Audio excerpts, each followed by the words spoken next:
to introduce Apache NiFi or NiFi. MiNiFi. Okay. Thank you. Thank you. Thank you to FOSDEM for having me here. I apologize for my appearance. I'm from LA, and I forgot that it rained anywhere else in the world. So yeah, I am Andy Lopresto. I work at Hortonworks. I'm a project management committee member and a committer on Apache NiFi and the sub-project Apache MiNiFi. And we're going to talk about intelligently collecting data at the edge. So I don't know if you can quite read this. It's an introduction both to the application and to myself. I have been working on security topics for about 13 years. I joined the NiFi open source team, got here, as I said, from LA, and that's a little bit about me. So we'll talk very briefly about what data flow is and what the challenges involved in collecting that data are.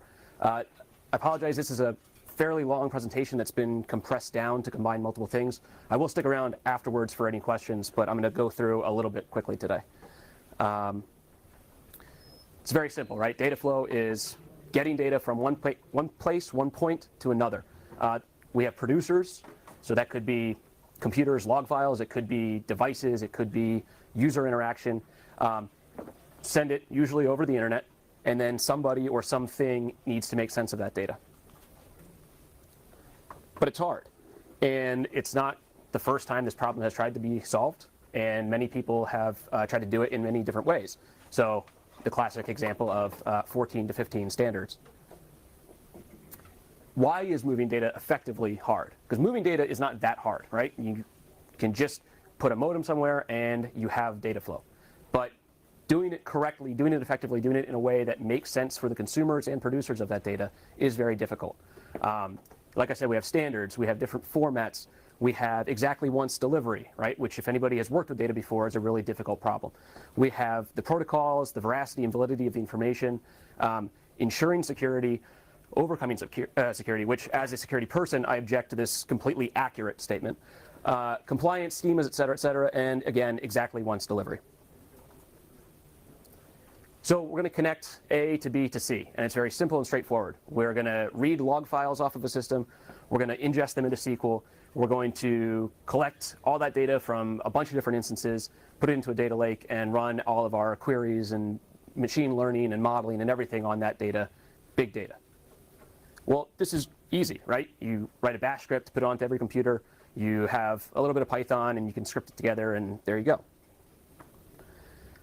Let's look at a model of a courier service. So I guess DHL is the big one over here, right? We've got mobile devices. Everybody has a scanner that they're scanning the packages as they deliver them. There are registers in the store where we're accepting and delivering parcels. We have trucks. We have deliverers. And all of this goes to a gateway server that's in each store, and it goes up to a distribution center where we have a cluster. And we even have a data center, right? A professional data center. And we can do all of our machine learning and big data there. So, great. I get all this data. Now, what am I going to do with it? Well, I'm going to throw it into Kafka and use that to send it to Storm and Spark and Flink and Apex and anything else that's on Apache's homepage today. You can send it to any other consumer, right? I mean, somebody is going to want, as soon as you start collecting data, somebody's going to want it. Okay, that's a universal truth. Usually they want the data you don't have yet. That's even harder. So now let's scale this up, because we're going to be an international courier service. And we have people and computers on every different continent, every different corner of the globe. Raise your hand if you want to maintain the Python scripts for that for the rest of your life.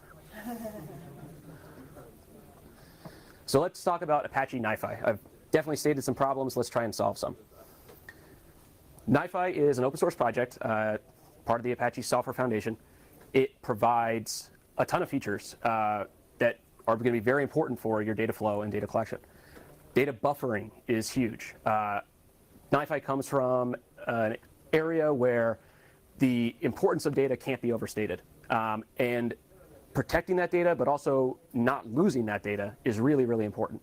One of the features that I probably won't get into in too much detail, but back pressure allows you to provide custom configuration so that if some piece of your chain starts slowing down, it can actually send information to the predecessors and inform them of that information and allow them to either prioritize the data that you need and stop sending everything that's just first in, first out, It can start sending it to a different flow and backing it up, putting it into a buffer, all kinds of things you can do with it. That's really valuable. Like I said, prioritized queuing. We have quality of service that can be customized based on the flow. Data provenance is something that I will get into a little bit more detail. We support push and pull models, and it's a visual tool. It's not something where you have to have a master's in order to start the thing up. It's something that anybody with domain knowledge can use, which really makes it easy to get the right people involved, right? Because you're not always going to be able to say, everybody who has valuable insight to this problem is able to run the terminal and do everything there, right? So we're trying to open it up and make sure that you get the right people involved in your process. NiFi originated with a concept called flow-based programming. So there is some vocabulary, basically a glossary here. You'll hear me talk about flow files. That's basically your atomic unit of data. Okay, that's the thing that's moving through your system. Flow file processor is some component, some black box. It doesn't matter what the internal implementation is. It's something that you can connect data into, get data out of, and operate. Obviously, in order to do that, you need connections. Flow controller is essentially a scheduler, right? It's the overarching system that's running all of this and orchestrating it. And then a process group is basically just a collection of these processors and connections logically grouped together. So NiFi is completely data agnostic. We really don't care what you're using it for.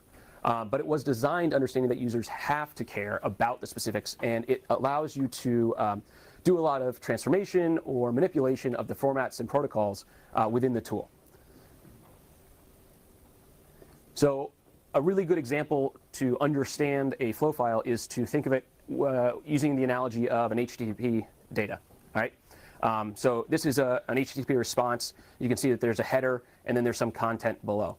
A flow file is very similar. We have attributes, which is key value mapping, and then we have the binary content of the flow file. And the reason that this is important to be separated logically is that the attributes are maintained in memory. They're accessible all the time. They're usually pretty small, right? They're used for routing, they're used for classification, tagging, access control. The content could be anything from a couple bytes of text to 10 gigs of video, okay? When you're routing data, you really don't want to be moving all of that through the heap constantly, right? So what we do is we've split this into two different storage capacities. One is what we call the flow file repository, which stores all of these flow files with their attributes. But it then has, similar to a pointer, right, a reference pointer, it has a claim to content that's in a content repository. So what we do is everything is dealt with through streaming interfaces. The data, the content is read into a content repository. It's referenced from there, but it means that it's not always on the heap, whereas the attributes are always available for operation. This allows it to process a ton of data very quickly and respecting the resources that you have available. I'm not going to pretend like you don't need to have resources in order to do this if you're operating on that scale of data, but it makes it easier and it's not unnecessarily wasting the resources that you have available. Let's talk about the user interface. We want less, I mean, I like this, but in general, we want less of this and more of this, okay? And let's talk about the user interface. I'm actually going to go up to the board a little bit. So here we have what's called the navigation palette and then the operation palette down here. Across the top, this header, these are components which you can drag onto the flow, the canvas. On the far right, the hamburger menu, I guess we're still calling it that, allows you to get into some of the system maintenance and operations. And then you can see on the graph itself, your components, connections, etc. This is mostly to illustrate that people tend to think of data processing as happening just in some core data center somewhere, right? You have a team that only cares about doing something with the data. They really don't care about how the data got, well, they care if it doesn't actually get there, but they don't care about how you're collecting the data, where it's coming from. On the other hand, you have people and resources out in the field or at the edge which are doing the data collection, right? And not only that, there's usually some other value they're providing or else the tool wouldn't be there. One of the things that NiFi allows is for bidirectional data flow. What I mean by that is we're extracting or exfilling some kind of important data from the edge and bringing it back to a central resource.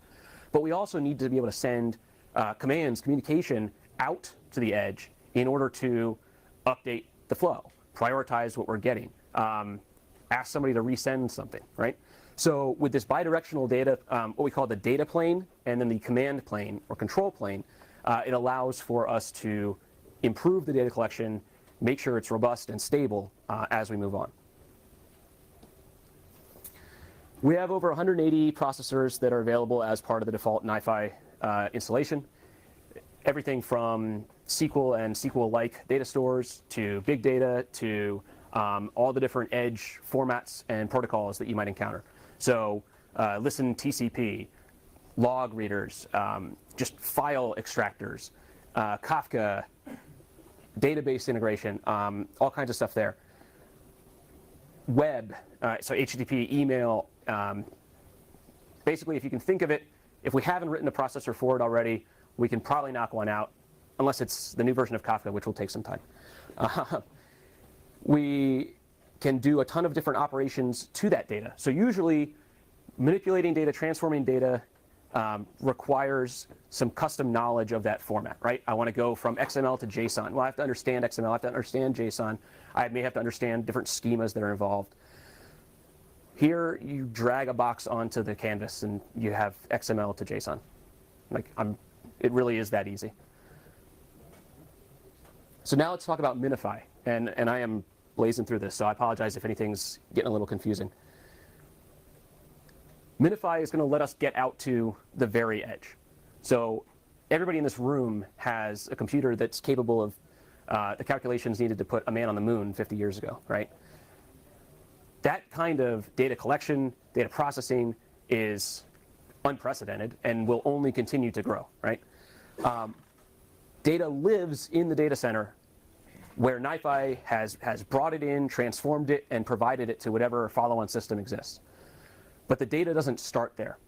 And so the closer we can get to the creation of the data, the better quality we'll get, the better control over that data we'll have.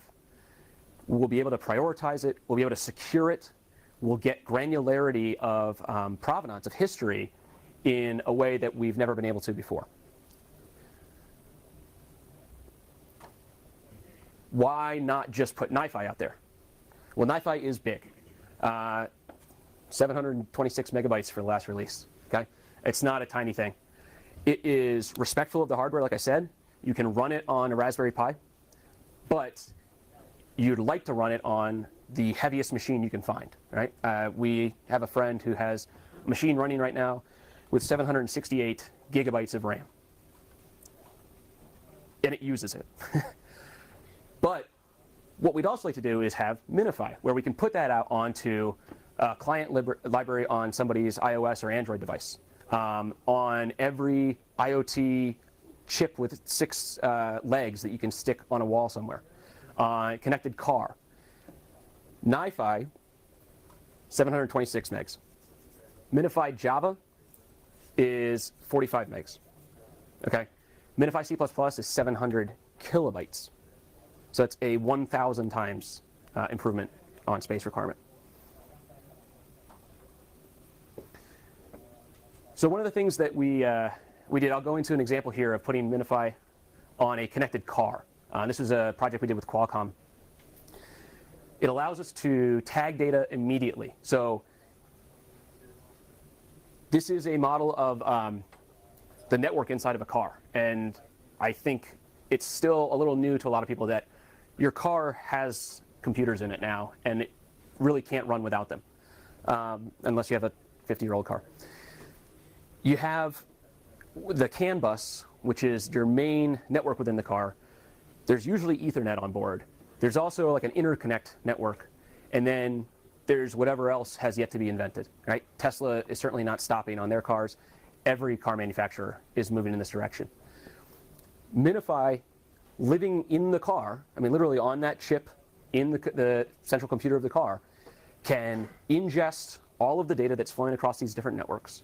So everything from speed data to brake measurements to GPS, process all of that, tag it, prioritize it, maybe filter stuff out based on geographic location. If you're operating in China, you're not allowed to send any of that information to a computer that lives outside of China. So you can't just say, oh, well, Ford has a data center for the entire world. We'll get all the information in, we'll do some machine learning and modeling there, and then we'll send out our learnings. No, you have to have one, I think maybe even now, one for Europe, one for the US, one for China, one for Antarctica, whatever you want to do.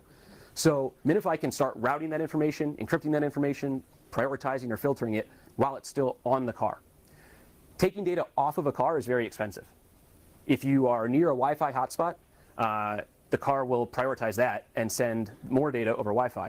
But when you're driving on a highway and there's nobody around, it uses an LTE modem that's in the car, and that's extremely expensive. So you really don't want to send a bunch of wasted data, a bunch of unnecessary data, or uncompressed data over that if you don't have to. So here's a little diagram, the map on the right, and the boxes there are actually showing the ratio of the data that's getting exfilled live via LTE versus Wi-Fi. On the left, you see the data flow from NiFi, and that is ingesting data off of those networks, processing it, filtering it, and then sending it via the radios that are in the car. One of the next things that we're really focused on developing is the flow versioning, right? As you develop your data flow, all of this, we like to use the analogy, you're not building pipes, you're a farmer digging irrigation ditches, right? That water's always flowing. That river's not stopping because, oh, I need to update this processor. So what you can do is continue a data flow, build something new alongside of it, make sure that works on the same data that's coming through without stopping anything, any follow-on system. And then when you have a new flow that's better, you kill the old flow. You've never stopped moving the data from the source to the destination, but you've improved your system as you're doing that. Unfortunately, you improve that, and then 6 weeks later, you find out, oh, I needed something from the other flow that I forgot to check. Well, how do you go back to that old one? So that's where flow versioning, whether it's on a 6-week time frame or 6 seconds, right? I'm reading from IoT sources, and I need to change the priority based on the available bandwidth. I might want everything, if I have the bandwidth, I might want only top priority data when the bandwidth starts to get spotty. So I can have my control, my command and control system, NiFi, write these rules into my flow, and then send them back to MiNiFi, and not just one instance of MiNiFi, all 6.2 million instances of MiNiFi that are running on that flow. And that's all going to be taken care of seamlessly. I think I am getting close. Okay, there's plenty more. Anybody who's interested is welcome to come talk to me. I'll hang out outside. Thank you very much for having me.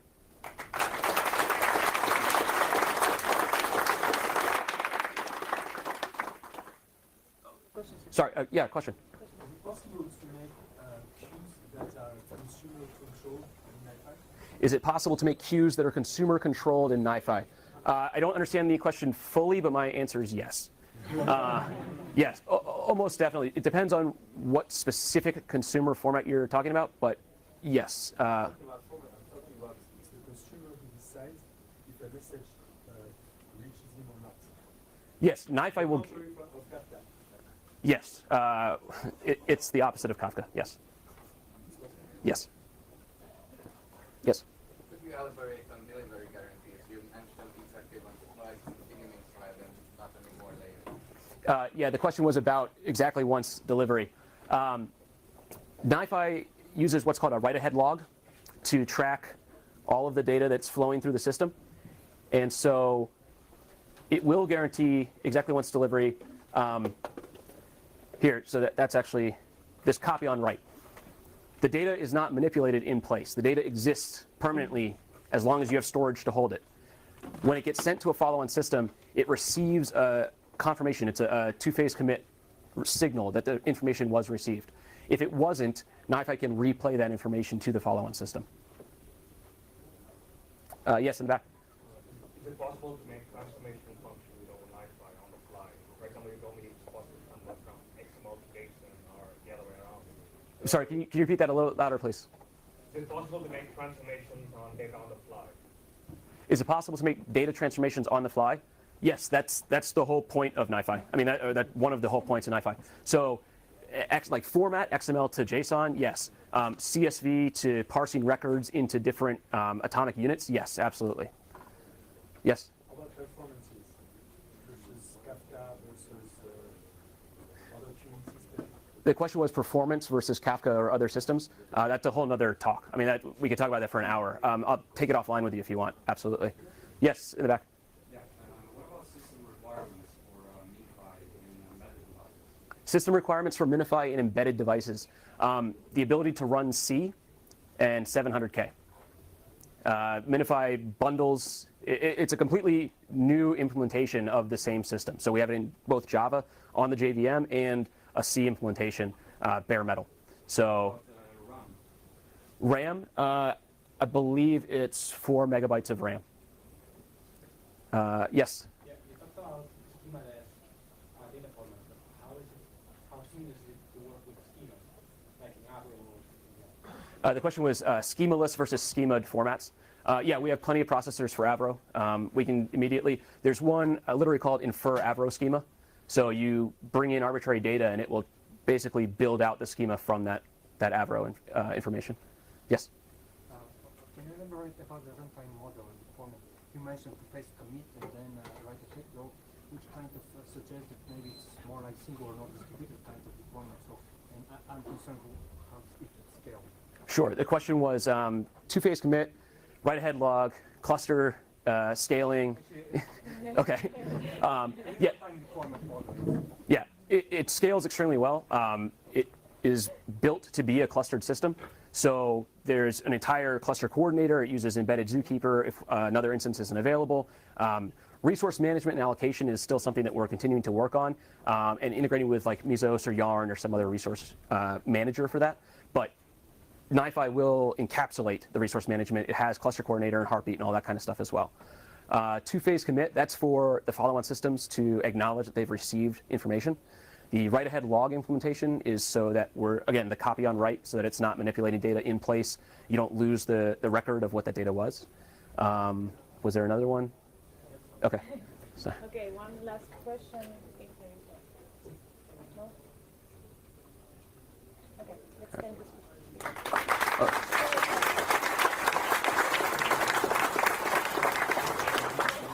Did you have a question? I'm just curious if this is autonomous cars is an appropriate use case for instance. That's a big, the next big thing will be autonomous. Yeah, sorry, the question is autonomous cars. Is that appropriate for this? Yeah. I mean, morally or just like technically? Like, technically, absolutely, yes.